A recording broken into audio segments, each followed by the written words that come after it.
अस्सलाम वालेकुम सजनों ते बेलियो। मैं उम्मीद करना कि सारे दोस्त अहबाब अल्लाह पाक दे फजल ते करम दे नाल हैरियत नाल होंदे ते अज दी इस वीडियो च दोस्तां दी खिदमत च मूँह च दो दंद प्योर नीली दा एक झोटा लैके आए हैं ते अदी मुकम्मल तफसील ते अदा जड़ा रेट है वह भी मालूम कर लेने। झोटे के अलावा एक गांव है वह भी दोस्तों को चेक करावा दे। अस्सलाम वालेकुम। वालेकुम सलाम। मलक साहब की हाल है? ठीक हो? अल्लाह का शुक्र माशाअल्लाह। दोस्त ऑलरेडी जनाब नूं जानदे ने, एक दफ़ा फिर अपना ते अपने इलाके का भी तारफ करवा दियो। जिला सियालकोट, तहसील पसरूर, किंगरा रोड, सलान के साथ सलियां पिंड। ठीक है। तो मूँह च किन्ने दंद मलक साहब है? दो दंद चेक कराओ दोस्तों नूं। ओ जी दोस्तों है चेक करो जी माशाअल्लाह, मूँह चू दो दंद। ठीक है मलक साहब ढो रहे हो कद बुत वेखो माशाअल्लाह, सोहना कद लग्या झोटे नूं। मूँह चू दो दंद, पुट्ठा ज़ारा चेक करो जी, पूरा गोल मटोल जानवर है जी माशाअल्लाह। चेक करो जी मलक साहब किन्ना क वजन होए दादा? वजन तकरीबन जो है ना गोश्त फराद भाई 5 मन होएगा। 5 मन के नज़दीक गोश्त। पक्की गल है? हां जी पक्की गल माशाअल्लाह जी।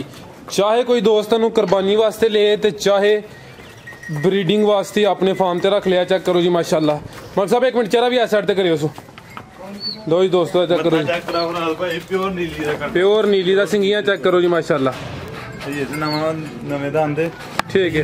ते गां केड़ी शामिल करनी जे?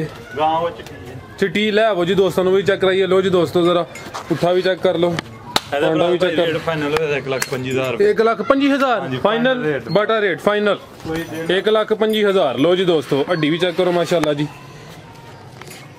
सोहना कट्टिया जी। मूँह चू दो दंद ते एक वो सामने जी सफेद रंग की गां है वही भी तसली कराने। झुंगी है प्योर झुंगी। ले आओ मलक साहब इधर। अच्छा आ चेक करो, इधर नूं टोर लो सू जरा। लो जी दोस्तों गां भी चेक कर लो। गब्बन है? 7 माह दी गब्बन। 7 माह दी गब्बन। कोई दुध भी दे रही है? दुध दे रही कोई 2-2.5 किलो।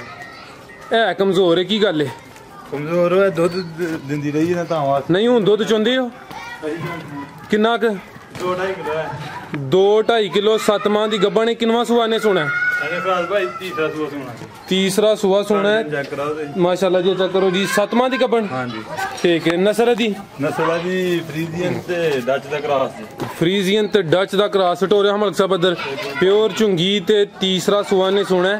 तो हुण कोई 2.5 किलो दुध चो रहे हो? हां जी 2.5 किलो 7 माह दी गब्बन है। की रेट है दा? एदा रेट फाइनल होई है भरावां ते 1.5 लाख रुपए। 1,50,000? हां जी फाइनल। ठीक है।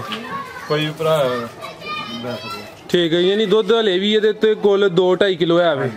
ठीक है। 2 किलो या 2.5 किलो? 2.5 किलो पक्का दुध गड्डी भी मार के देंगे। ठीक है। एक टाइम ही चोंदे हो पहाड़े ते? हां जी ठीक है। जरा चक्कर लो आलियो, अजान शुरू होने लगी है। अजान तो पहले दोस्तों को जड़ा ना कि तसली करा ली। लो जी दोस्तों चेक करो जी माशाअल्लाह। लो जी दोस्तों लिबास भी चेक कर लो। हूँ चुवाई कर लीजिए कि करनी जे? नहीं सुबह करनी। सुबह? ठीक है। राब्ता नंबर बोल दिए एक दफ़ा। 0305 जी 513 22 जी सर बहुत शुक्रिया। अल्लाह हाफिज़।